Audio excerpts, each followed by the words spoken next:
friend, Shabbat Shalom, and greetings to you all. How's your spring going so far? It's certainly beginning to feel like spring has sprung. As celebrations take place, there's also the celebration of our dear friend Dave Watt's birthday. We all hope it's a great year for him. Now, I've heard from many of you on how you're doing with your 12 days. And I've talked about how this beginning of the cosmic year represented a special period in ancient times, when we had a blank canvas on which to paint our masterpiece of life. Each of the first 12 days represents a day a month, so you could set out the energy of the year you want. The booklet that was prepared summarized this. Now, knowing what each day represents allows you to do something on that day to symbolize what that month represents. So here's a quick capsule, 12-day hints and suggestions for it. Now, the first day was a true blank slate. So you can initiate new projects. You can also think about the image you want to project. Second day is about security and value. Where do you get your sense of security from? It's not always from money. Do something that fosters your sense of personal security. The third is about siblings, communication skills. Speak with a brother, a sister, write a poem, share a song. And the fourth day represents mother, home, emotional foundation. It's a great day to visit mom. It doesn't have to be physical. It could be virtual, spiritual. Do something to make your home more comfortable. The fifth day is about the love of life and excitement. Life in an artistic vein. Do something that really fosters how you love to live life. Do something exciting, invigorating. Sixth day is about health. It's about pets. Think about what you need to make yourself healthier this year. Enjoy the unconditional love of a pet, yours or a friend's. Seventh day is partnerships, business or personal, long-term relationships. We all have partners in life. Foster those relationships. Now, the eighth day represented transformation to the ancients. What do you see yourself becoming with the next phase of your life? What steps do you need to take? The ninth day represented higher learning, whether school or universal understanding of life, religion, spirituality. It didn't matter. Explore something beyond your current comfort level. The 10th day was about father, authorities, career, achievement in society. Great day to call dad. The 11th day represented our hopes, our dreams, our wishes, friends, and networks. Think about what your real hopes and dreams are. Call a dear friend. Tell them they are important in your life. And the 12th day, the last day, was about our subconscious and about spirituality. It's about your secrets and karma. What do you bring forward that you have to work on? You can change your life with these 12 days. They represent a key time to initiate change, and we all have change in our lives. Imagine there's no heaven. It's easy if you try. No hell below us. Above us only sky. Imagine all the people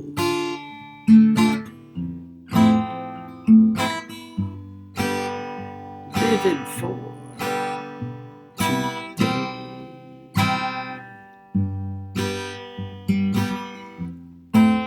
You may say,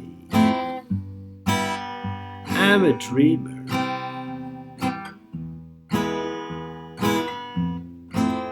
But I'm not the only one.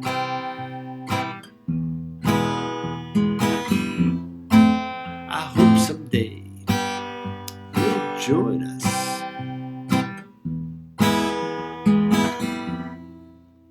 And the world will come as one. Now, we can all make changes. You change your world. Make it what you want. And you do this by changing yourself. And we can continue to change ourselves. Now, there's three intertwined aspects that we carry through our lifetimes, and these are the aspects of things that we can work on changing. Now, the highest, of course, is the soul. We take the soul with us from lifetime to lifetime. Our soul has been our constant companion from the beginning of time. The lowest is the body. It's the vessel that carries the other two, and it's completely disposable.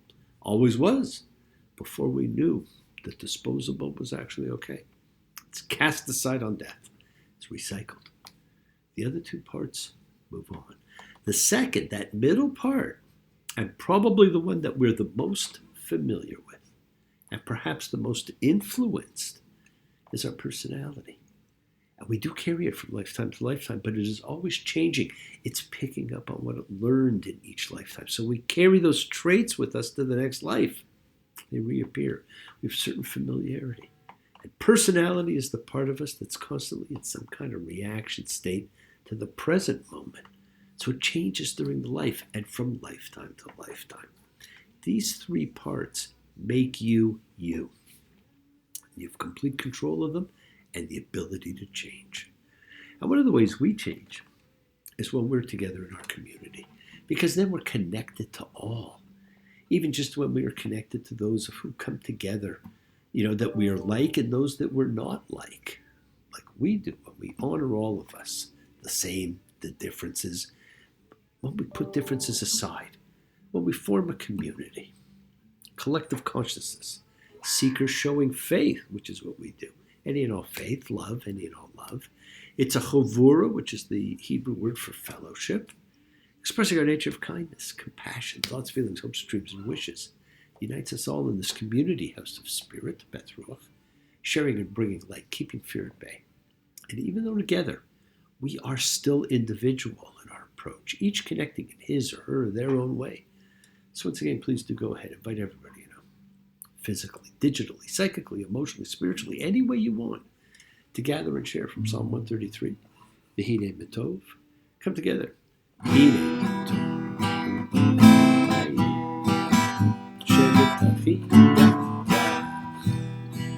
V'hinei matov.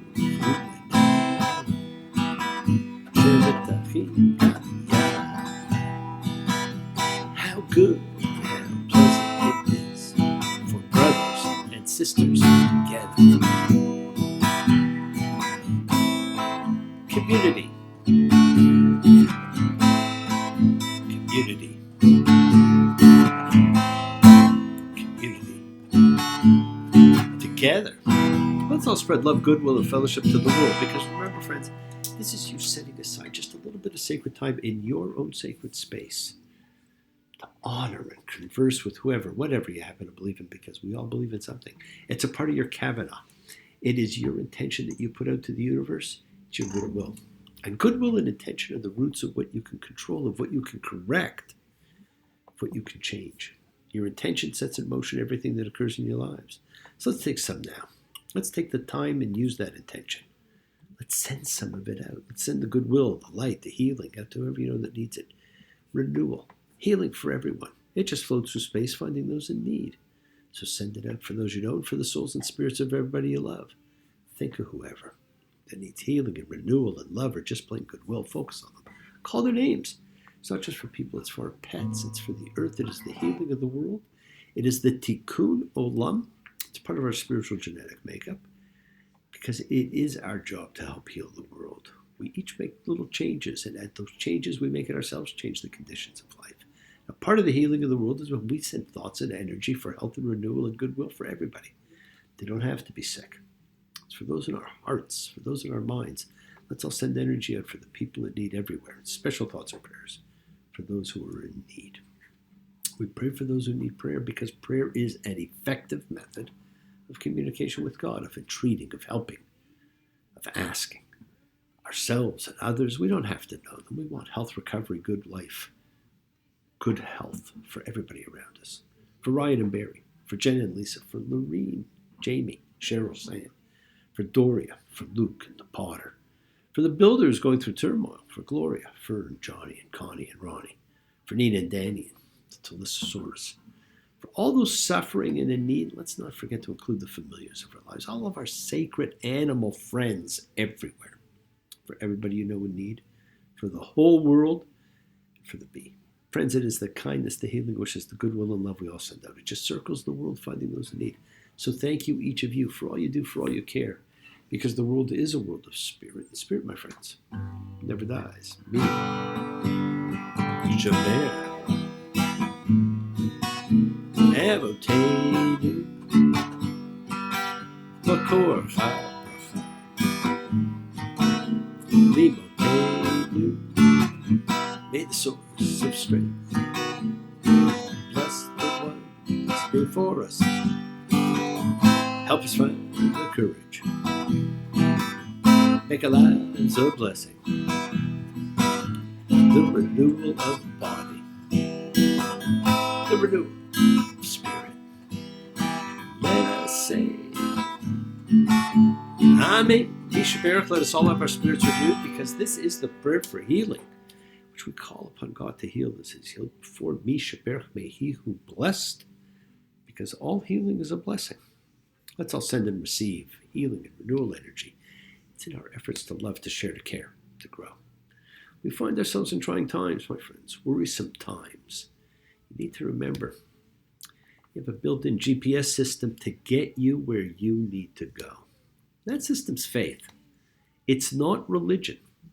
It's not dogma. It's faith. We all have faith. It's tested at times.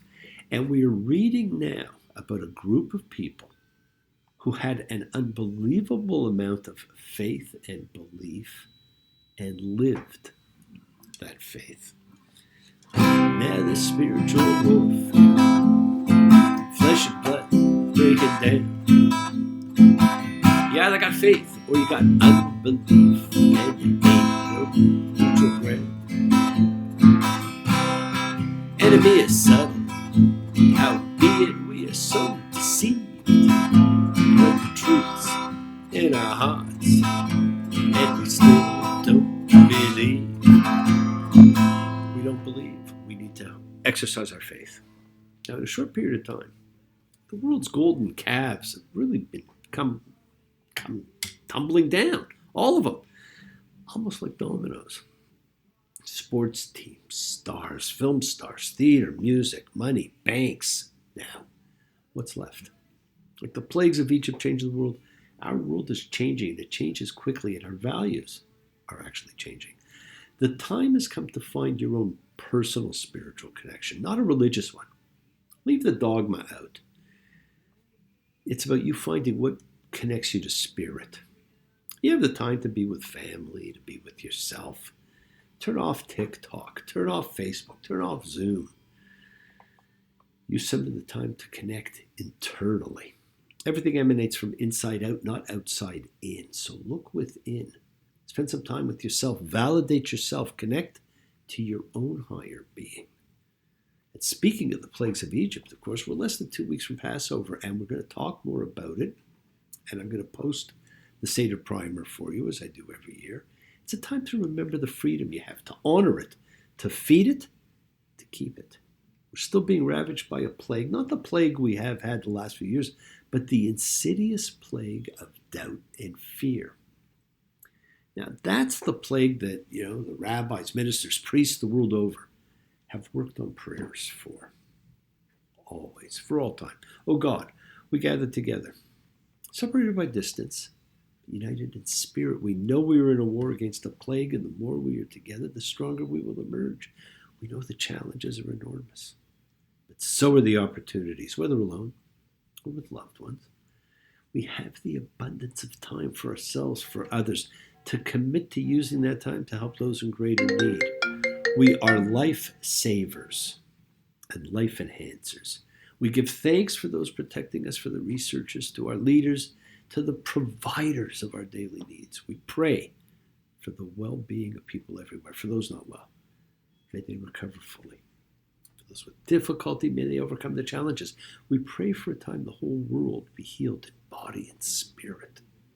We ask you, oh God, bless the world and everybody in it. If you find it in your heart, can I be forgiven? Guess I owe you some kind of apology. I've escaped death so many times, I know I'm only living by the saving grace that's over me. Now today we begin a new book, Vayikra, and he called. We know it best as the book of Leviticus. Now the book of Leviticus the shortest of the 5 books that make up the Torah, thank God. And it sits squarely in the middle of the structure of the whole in a way that may be unsettling to many modern readers. We've been reading a story, and now we have a break to read ritual. Now, this is perhaps the oddest of the 5 books of Moses, because the book of Leviticus is predominantly concerned with Levitical rituals. And so this week you get to become a priest, a Levite, and you begin to learn about sacrifices. You got the burnt offering, the grain offering, offerings of well-being, sin offerings, offerings with restitution, and that's only some of them. Now, you've never done one. You'll never do one. Although some of the food I've cooked qualifies as a burnt offering, I must say. Is it any wonder that the older Hebrew name for this book was the laws of the priesthood? And I want you to notice something. And you're going to see it in Leviticus 1:1, because it introduces a new phrase, a phrase that's going to dominate the rest of the Torah. And he called to Moses, and the Lord spoke to him from the tent of meeting, saying, "Speak to the Israelites and say to them." Moses is now set as the sole intermediary between the people and God. And God's instructions come to and through Moses and Moses alone. Speak to the people and say. Now, Leviticus describes the sacrificial service and the duties of the priest. It also introduces ritual purity, the biblical diet, the calendar of appointed times, laws of holiness, laws relating to redemption, vows, tithes. In addition, Leviticus discourses on ethical instruction and holiness. It is the manual for the priest. It has so little ability to connect with a typical reader. It's where we lose people in the Torah. Now, following the mighty acts of God in Exodus, Leviticus is disproportionately the words of God alone. There's very little narrative and almost no stories. Only 3 chapters out of 27 in the book have stories and no poetry whatsoever. The people are ready to go, but first we have to sit through this book of ritual. Now, unlike Genesis and Exodus, the entire book of Leviticus is set in one place. It's at the foot of Mount Sinai. In Exodus, the universe, the land, water, sky is in total disarray. Following that, Leviticus is concerned with orderliness, with arrangement. Leviticus pictures the beginning of the solidification and formation of an identity, of a people through law, and that law is based on ritual. The central concern of the book is the conduct of the cult, the religious cult, with elaborate stipulation on how the sacrificial animals are to be butchered, what parts of them are to be burned on the altar, how their blood is to be ritually sprinkled, or in certain instances smeared on various extremities of the celebrant of the rite. It is a book of ritual. You're not interested in ritual. 2 whole tractates of the Talmud, based on Leviticus, would be devoted to the laws of the cult and would remain the object of intensive study. And at least by the Middle Ages, young Jewish boys were introduced to the Torah not through the story of creation or the absorbing tales of the patriarchs in Genesis, but through Leviticus, which is why, as Rashi put it, let the pure ones come and study the laws of purity. Fun. Now, there's a single verb that you're going to notice that focuses the major theme of Leviticus, and that verb is divide. In Hebrew, it is hivdil. That verb stands at the beginning of the priestly story of creation.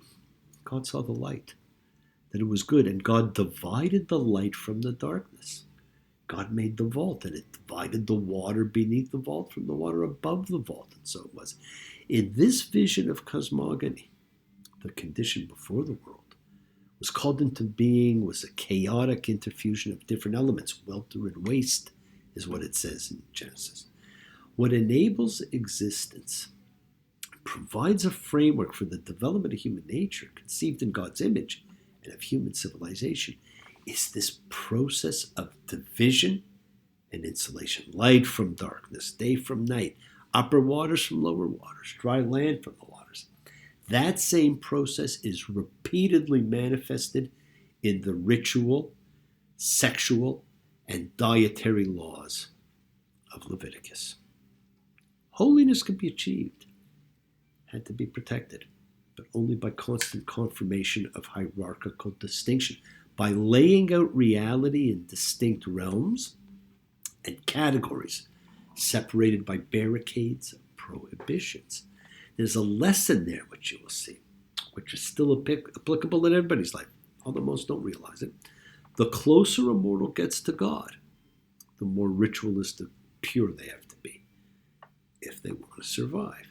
It's a scale almost of responsibility that goes from the profane to the unclean to the pure to the holy. So the responsibility to be that way is greater the closer you get to God. So the high priest has to be the most pure of all. Now that's what this manual prepares the initiate for. And you think about your connection and where you are on the scale and where you want to be. And if you wanted to be a more spiritual, a more religious or holy person, you move along the scale. Yes, my friends, the world is sacred, and so is everything in it. Express your gratitude, light a candle, make a wish, celebrate your life and the lives of those you love, share your feelings with them. Live free, be free, honor your freedom, be well, be happy, be blessed, share and honor the light, all who live in the light and continue to shine. Continue to send everybody you know goodwill and love. Pray for peace and freedom for everybody, an end to terror and hatred. We're a community. We learn together. We celebrate each other. We love each other. We share this right together, men and women equally. So let's all send out love, not fear. Send out peace, harmony, goodwill, and healing to all who need it. And please do learn to forgive. Learn to love. Open your hearts. Honor the relationships of your life. Tell those you love that you love them. We take the twists and turns and patterns that we through our lives in our effort to grow, to learn, to be, to love. So please do love. Now, bless you all. Have a great week. Week of love and light, a week of peace, week of miracles. Examine your intentions. Use them to imprint your will on the universe, because we set in motion everything that happens in our lives. It is our intention, our cabinet, our cause, our effect. It's all linked. If time to forgive and to be forgiven, you have the knowledge of what's good and bad. So acknowledge what you've done wrong to yourself, to God, to any person you've wronged. Ask forgiveness. But do so with sincerity, accountability, and vulnerability. Forgive those who've hurt you, as you learn to be forgiving and compassionate. Because the secret of forgiveness, compassion, and peace is in acceptance. Can you accept yourself and other people in the world just as they are? Or do you want to control it? Can you accept life as it is without trying to control it? If you do, you can experience the peace that acceptance brings. So do not stop your journey, my friends. Do not stop moving towards your promised land. It is your home. Keep on dreaming, keep on being, keep sharing, keep shining, keep teaching. Keep spreading joy and goodwill, and do not follow fear. Follow love. It's always in front of you. And always have faith and unwavering adherence to principle. Act with purity of heart and mind. Despise none. Defraud none. Hate none. Cherish all. Honor every child of God, every creature of the earth. May all people know peace this year. May you nurture kindness and love everywhere you go. Work to be present in the body. Expand your heart. Quiet your mind. Because the deepest source of real power lies in consciousness. Your ability to be mindful, to be aware, to be present in all of life's circumstances. To make the most of your time in life. Continue to touch and transform the lives around you, because you're never alone. You're forever blessed, and you have the ability to bring blessings to everybody you meet. Embrace love, not fear. We're all part of a greater whole. Forgiveness, not anger. Right? Be there for someone, because someone's always there for you. We're all parts of a greater whole, whether you know it or not. Continue to explore faith and belief. Never accept shame as a natural state. Whatever you feel others have felt, whatever you've experienced others have too, we share together. We learn together. We help each other, because we are each of us trying to find love and acceptance. We all have or could have that special someone in our lives, so find them. Tell them what they mean. Keep forgiving those you need to forgive. Keep asking forgiveness from those you need to ask forgiveness of. Continue your journey.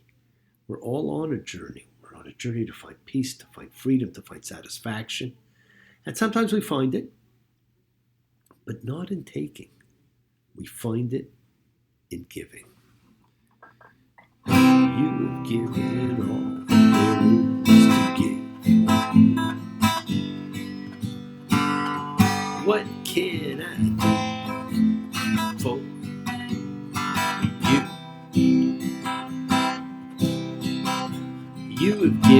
me life live? How can I live for you? Know all about poison, know all about fiery darts. Don't care how rough the road is, show me where it starts. Whatever pleases you, tell it to my heart. Don't deserve, sure did make it through. What can I do for you? Well, thank you for joining me, friends. Have a great week. Please keep exercising forgiveness. Be thankful, be gracious, be kind, be loving. Believe in yourself and love. Continue to spread a little goodwill to the world. Keep imprinting your will on the universe.